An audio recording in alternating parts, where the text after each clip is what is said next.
अस्सलामुअलैकुम। Lovely people reclaim the legends whom you forgot के साथ ज़फ़र इकबाल हाज़िर हैं। आज हमारे स्टूडियो में हमारे साथ जो मेहमान हैं वो हैं एक बहुत ही एक्टिव और बहुत ही नटखट, शरारती से और एक बहुत ही खूबसूरत काम करने वाले ग्रोइंग हीरो। और इन्होंने कराची में और कराची के बाहर भी बहुत सारी ऐसी एक्टिविटीज़ की हैं जिनके बारे में वो अभी डिटेल से हमें बताएंगे। तो बाकी बातों को पीछे रखते हुए हम स्टार्ट लेते हैं उनसे आपकी मुलाकात करवाने की। तो सबसे पहले मैं आपसे उनका तारुफ करवाऊंगा, एक छोटा सा तारुफ, जिसके बाद वो अपना तारुफ खुद करवाएंगे। बासित अली। अस्सलाम वालेकुम बासित अली, कैसे हैं आप? वालेकुम सलाम सर, आप कैसे हैं? खैरियत से हैं? अल्हम्दुलिल्लाह अल्हम्दुलिल्लाह। अच्छा बासित, आप ये बताइए कि आपका पूरा नाम क्या है? सर मेरा पूरा नाम बासित अली है। अच्छा, बासित अली। बासित अली। अच्छा, मैं कभी कभी सोचता था कि आपका नाम शायद अब्दुल बासित है, तो जी। उसमें मैं कंफ्यूजन हो जाती थी। कभी मैं आपका ईमेल तलाश कर रहा होता था तो अब्दुल बासित से तलाश कर रहा होता था, या फिर कभी जो है वो बासित अली से तलाश कर रहा होता था। अच्छा बासित, आप मुझे ये बताएंगे कि आपकी जो क्वालिफ़िकेशन है, आपने क्या क्या क्या क्या एकेडमिक्स में किया हुआ है? मतलब आपने जो आपकी जो स्कूलिंग है उसके अलावा जो आपने और दूसरी बहुत सारी ऐसी चीज़ें की होंगी कि जिसने आपको आपके करियर में मदद की होगी, जी। तो उसके बारे में आप कुछ अपनी तफसील बताएंगे मुझे? और इसके अलावा मैंने काफ़ी कोर्सेज़ किए हैं जिसमें स्किल्स के लाइक फ़ोटोशॉप का स्किल्स है, इलस्ट्रेशन स्किल्स है, और बाकी मेरा जो फेवरेट स्किल है वो है ट्रेनिंग एंड डेवलपमेंट। उसमें मेरा ज़्यादा फोकस रहता है कि और उसी वो मेरा फील्ड है, उसी में मैं काम कर रहा हूँ। पिछले 2013 से मैंने स्टार्ट किया था और अब तक उसी फील्ड में मैं काम कर रहा हूँ। और बाकी ये जो स्किल्स मैंने सीखे हुए, writing skills, illustration skills, Photoshop skills, ये वो छोटे छोटे स्किल्स हैं जो मुझे इस फील्ड में मदद करते हैं, ग्रो करते हैं, काम आती है ऐसी चीज़ें। कभी पोस्टर बनाना होता है, कभी इस तरह के दूसरे काम करने होते हैं, राइटिंग करनी होती है, तो बड़ा हेल्पफुल होता है ये सारी। अच्छा, आपका जो आपने जो दूसरी स्किल्स जो हासिल की हैं एकेडमिक्स के अलावा, मुझे शायद एक बार आपकी शेयरिंग मुझसे हो रही थी कि एक आपका कोर्स ऐसा था कि जो आपका मेरे ख्याल से बैचलर्स के इक्विवेलेंट है इसमें कंप्यूटर्स में जो था। जी। तो उसमें भी माशाल्लाह से किसी और दिन हम आपसे उसके बारे में भी डिटेल पूछेंगे, ताकि हमारे जो नाजरीन हैं वो उस स्किल के हिसाब से आपसे फ़ायदा उठा सकें। अच्छा, मुझे आप ये बताइए, क्योंकि आप ट्रेनिंग में इन्वॉल्व हैं, आप मोटिवेशनल स्पीकर भी हैं, आप पब्लिक स्पीकिंग भी करते हैं, तो ये सवाल मेरे ख़्याल से बहुत ज़रूरी बनता है कि हम बासित से ये पूछें कि आपने कम्युनिटी में क्या क्या खदमात अंजाम दी हैं। We will not see the community as one area, but as a whole Pakistani आप कैसे देखते हैं कि कम्युनिटी में कुछ ऐसी खदमात हो जो आपने अंजाम दी हों? तो बाकी की अचीवमेंट हम आपसे अगले सवाल में पूछेंगे, लेकिन वो जो चीज़ा आप बता सकें कि कम्युनिटी में आपने क्या क्या किया। सर 2013 में जब सफ़र का आगाज़ हुआ तो कम्युनिटी के काम से ही हुआ। एक प्रोजेक्ट था, वो आया, और उसके बाद उसका सोशल एक्शन प्रोजेक्ट था, उसका मैं डायरेक्ट बेनिफिशियरी रहा था। तो वो सोशल एक्शन प्रोजेक्ट हमने इम्प्लीमेंट कराया था। उस वक्त हालात उस तरह से नहीं थे हमारे इलाके के, तो हमने अमन के ऊपर एक शॉर्ट मूवी बनाई थी। और उस शॉर्ट मूवी का जो बनाने का तरीका था वो डायरेक्ट ये नहीं था कि एक स्क्रिप्ट आई और उसको हमने शूट किया। बाकायदा हमारी ट्रेनिंग हुई थी, और ट्रेनिंग होते होते वो पीस की जो सारी ट्रेनिंग हुई, और उसी में से फिर हम फ़िल्म की तरफ गए, फ़िल्म की स्टोरी निकली। और फिर वहाँ से मैं यूथ कैफ़े का हिस्सा बनाया था। हमारे पास यूथ स्पेस होता था जहाँ नौजवान आते थे और किसी न किसी स्किल पे रोज़ाना बात होती थी। वहाँ से फिर एक चांस मिला किसी ट्रेनिंग में जाने का। वहाँ पे जाके फिर एक वो जो है ना सर, लाइफ़ चेंजिंग मोमेंट था। ज़िंदगी में एक बार होता है ना कि आपको एक चांस मिलता है कि इस वक्त आप अपनी ज़िंदगी का रुख मोड़ सकते हो, कुछ ऐसा कर सकते हो जो कि आपने कभी सोचा नहीं था। तो वो अपॉर्चुनिटी एक्वायर की, और उसके बाद मैं वापस यूथ कैफ़े में आके मैंने ट्रेनिंग प्रैक्टिस करना शुरू की। क्योंकि ये सर काफ़ी ज़्यादा कन्फ्यूजन है, training, public speaking, motivational speaking, बड़ी मुख्तलिफ चीज़ें ये तीनों, और काफ़ी मर्तबा लोग मिक्स कर देते हैं। मोटिवेशनल ट्रेनर लाइक उस तरह से चीज़ें आ जाती हैं। तो आप खुद को किस में बेहतर फिट महसूस करते सर हैं? मैं अपने आप से ये कहता हूँ कि मैं ट्रेनिंग में ज़्यादा मेरा होता है कि ट्रेनिंग में ऐसा होता है कि आप किसी न किसी को कोई स्किल सिखा रहे होते हैं। मोटिवेशनल स्पीकिंग की आप अपनी स्टोरी से लोगों को मोटिवेट कर रहे होते हैं, इंस्पायर कर रहे होते हैं। So training is my main focus कि ट्रेनिंग श्योर होती है कि जी। जो आपने एक टारगेट अचीव करना है बिल्कुल बेनिफिशरी को फ़ायदा देने का वो होगा। बिल्कुल ऐसे जबकि मोटिवेशनल स्पीकिंग में या पब्लिक स्पीकिंग में शायद आप चांस पे होते हैं जी कि अगर मोटिवेशन हो गई तो इट्स ओके, वो आगे बढ़ जाएंगे। बिल्कुल अगर मोटिवेशन ना हो सकी तो फिर वो बेनिफिशरी उसका फ़ायदा नहीं उठा सकेगा। Of अच्छा, course। इसमें बासित आपकी कोई ऐसी कम्युनिटी में आपकी ऐसी कोई खदमत जिसको आप यूँ समझते हो कि आप प्राउड फील करते हैं कि ये वाकई मैं इस अपनी एक्टिविटी पे प्राउड हूँ कि मैंने ये काम किया है कम्युनिटी में, जी कोई अचीवमेंट ऐसी हो? अच्छा सिलसिला ये है कि काम स्टार्ट किया तो यूथ कैफ़े में हमारे काफ़ी ज़्यादा प्रोजेक्ट्स हमने किए। फिर किरण फाउंडेशन के साथ हमने काम किया, मैंने पर्सनली एज ए वॉलंटियर।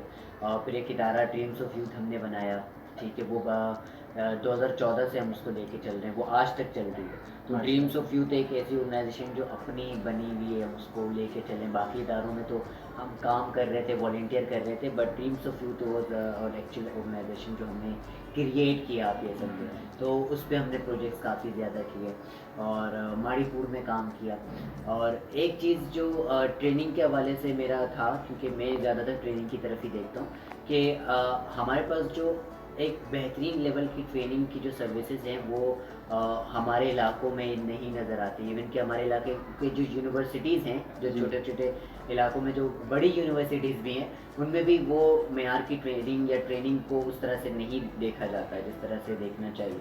तो मेरी ये कोशिश थी कि मैं 5 दिन अपना जो काम करता था, जो पेड वर्क है, लेकिन कोशिश होती थी कि 2 दिन जो मेरे पास होते हैं, सैटरडे संडे या मोस्टली संडे, तो उसमें मैं वॉलंटियर ट्रेनिंग करवाता था। किसी भी जगह अगर मुझे कोई बुलाए और कहे कि हाँ ये सेशन करवाना है, तो वो संडे में वॉलंटियर करता था। वो उसके कोई पैसे नहीं लेता था, कोई चार्जेस नहीं होते थे, वो संडे मेरा वॉलंटियर होता था। एंड लास्ट लाइक मंथ मुझे पता चला कि मुझे एक ड्रीम, मेरा मतलब ख्वाब था कि ऐसा होना चाहिए। सोचा था कि मैं 2030 तक अचीव करूँगा कि मैं दुनिया का एक बेहतरीन ट्रेनर्स में मैं शामिल हो जाऊँ। तो मेरे दोस्तों ने मुझे लिंक्स भेजना शुरू किए और व्हाट्सअप मेरा रात के 12:30 बजे 1 बजे बजना शुरू हुआ, फेसबुक भर गया और मैंने देखा कि मेरा नाम टॉप 10 स्पीकर्स में आया पाकिस्तान के अंदर। 7th नंबर पे शायद आपका 3rd नंबर पे था और वो एज हाँ, वाइज था मेरे ख्याल से। राइट। तो वो मेरे उस्ताद भी थे उसमें, उसमें ऐसे नाम भी थे जिनकी बहुत ज़्यादा फैन फॉलोइंग है। और मैंने जब वहाँ पे अपना नाम देखा और जब लोगों ने इतना ज़्यादा फेसबुक पे, जब मैंने देखा कि लोग मुझे देख के मतलब मैं उनके लिए प्राउड हूँ, तो वो मेरे लिए प्राउड मोमेंट था। अच्छा, आपने बहुत सारी ऑर्गेनाइजेशंस के नाम लिए जिनके साथ आपने काम भी किया और जिनको आपने जैसे ड्रीम्स ऑफ यूथ का आपने कहा कि उसको आपने ख़ुद बनाया, उसमें शामिल थे आप फाउंडर्स में। तो इस वक्त जो आप काम कर रहे हैं वो विमेन डेवलपमेंट फाउंडेशन पाकिस्तान के जी साथ कर रहे हैं एज ए ट्रेनर, कितने अरसे से कर रहे हैं मैं आप? 2017 से dreams of women development foundation के साथ काम कर रहा हूँ और बड़ा मुख्तलिफ एक्सपीरियंस था मेरा। आप ये समझें कि मैंने ट्रेनिंग को जो प्रोफेशनली परस्यू किया है एज अ फुल टाइम, इससे पहले फुल टाइम नहीं करता था इस ट्रेनिंग को मैं। तो वो पहला इदारा है जिसके साथ मैंने काम किया है और उस ट्रेनिंग में मैंने जो ग्रो करते हुए अपने आप को देखा है, that is something very great. Writing skills की बात करें मेरे, देखें जब आप किसी इदारे के साथ काम नहीं कर रहे होते और अकेले काम कर रहे होते हैं तो वो आप थोड़ा सा आज़ाद होते हैं। जब आप इदारे के साथ काम कर रहे थे तो आपने बहुत सारी चीज़ें दिखानी होती हैं। स्पेशली मैंने जब अपने इर्द गिर्द एक मसला नोट किया, मैं इसको मसला कहूँगा, कि हमारा ऑन ग्राउंड काम काफ़ी ज़्यादा है पाकिस्तान के अंदर या पूरे पाकिस्तान में। आप हर शहर में जाएँ तो आपको एक रज़ाकाराना काम करने का जो जज़्बा है वो हर इंसान में मिलेगा। बिल्कुल। मसला ये है कि हम उसको डॉक्यूमेंट करने से, कलम और कागज़ से हमेशा घबराते रहें, लफ्ज़ों से घबराते रहें। तो इस चीज़ में मैंने अपने आप में काफ़ी इम्प्रूवमेंट देखी है कि हर काम करना है तो उसको डॉक्यूमेंट ज़रूर करना है, क्योंकि वो एक्चुअली वहाँ पे हेल्प आउट करता है। और फिर जो आपने सिखाया, जो आपने, मैंने अभी पहले बात कही कि ट्रेनिंग की, जब स्किल्स को, जब आप एक पार्टिसिपेंट को ट्रेन कर रहे हैं कुछ अगले 4 महीने तक वो आपके पास है, वो स्किल को जब आप ट्रेन करते हैं, जब वो उसको इम्प्लीमेंट करता है, चीज़ें देखता है, तो आप खुद को भी, आपको एक इवेलुएट करने का मौका मिलता है कि जो आपने जो सिखाया है वो किस तरह से डिलीवर हुआ है या नहीं हुआ या कौन सी चीज़ें, तो आपकी अपनी इवेलुएशन भी जारी होती है। So these 3 years was like my best professional years, जो कि जब सबसे बेहतरीन है। पहले आपने जो वॉलंटियर वाला जो सवाल किया, लेकिन प्रोफेशनल लाइफ में ये शायद मेरा चंद एक कदम आगे चल के मैं यहाँ पे आया हूँ, और it was like it is best. आगे मुझे उम्मीद है कि मैं इसी इदारे में काम करता रहूँगा और मज़ीद ग्रो करता रहूँगा। हम कह सकते हैं कि ये बासित का गोल्डन ईरा है, जिसमें वो वुमेन डेवलपमेंट फाउंडेशन पाकिस्तान के साथ काम कर रहे हैं, और मेरे ख्याल से ये सारा क्रेडिट जो जाता है वो मिसेस सबिया शाह को जाता है, जो कि वुमेन डेवलपमेंट फाउंडेशन पाकिस्तान की सीईओ हैं, और एक बहुत लंबा अरसा उन्होंने सोशल वर्क में गुजारा है, और एक बेहतरीन एक जाना पहचाना पाकिस्तान का नाम है, बल्कि अब तो मेरे ख्याल से वो इंटरनेशनली भी जानी जाती है। तकरीबन 2004 से तो हम उन्हें देख रहे हैं काम करते हुए, और इससे पहले भी शायद वो कंटिन्यूसली काम कर रही हैं। अच्छा बासित, कुछ चीज़ें ऐसी होती हैं जो कि हम सोच रहे होते हैं कि ये तो हमारी प्रोफेशनल चीज़ें हैं, ये हमने वॉलंटियरली किया, कुछ चीज़ें हमने सीखने के लिए करनी होती हैं, लेकिन कुछ जगहों पर हम थोड़ा सा लाइट भी फील करना चाह रहे होते हैं। जी। उस लाइट फील करने के लिए आप यकीनन कुछ हॉबीज़ होंगी जो आप करते होंगे। उन हॉबीज़ में आप बता सकेंगे हमें कि आपकी हॉबीज़ क्या-क्या हैं? कोई एक आध हॉबी है या एक से ज़्यादा हॉबीज़ हैं? सर वैसे तो स्पोर्ट्स में मैंने बीच में हिस्सा लिया था, और इसके अलावा बुक रीडिंग, ये जो मेरी हॉबीज़ हैं कुछ। वीडियोस यूट्यूब पे ज़्यादातर मैं ब्राउज़ करता रहता हूँ फारिग वक्त में, रोज़मर्रा की हो गई। लेकिन मैं अगर 4-5 महीने काम करूँ, 5 महीने 6 महीने, मतलब हाफ़ ईयर जो है ना वो मेरा मैक्स है, उसके बाद मुझे सफ़र करना होता है। मैं चाहता हूँ मैं कहीं न कहीं घूमूँ, पहाड़ी इलाकों में जाऊँ, और एक वो वो सफ़र उर्दू वाला? जी, जी, उर्दू वाला सफ़र। तो मैं चाहता हूँ कि मतलब मैं एक कोई ऐसी जगह जाऊँ जहाँ पे मुझे कोई पहचानता ना हो। क्योंकि कभी-कभी जो आइडेंटिटी के साथ आप गुज़ार रहे होते हैं अपनी ज़िंदगी, तो लोगों की बड़ी एक्सपेक्टेशंस आई होती हैं, और आपने फिर उस तरह से मैनेज करके चलना होता है। बट 6 महीने बाद I want to go somewhere जहाँ मैं थोड़ा-सा सुकून में रहूँ।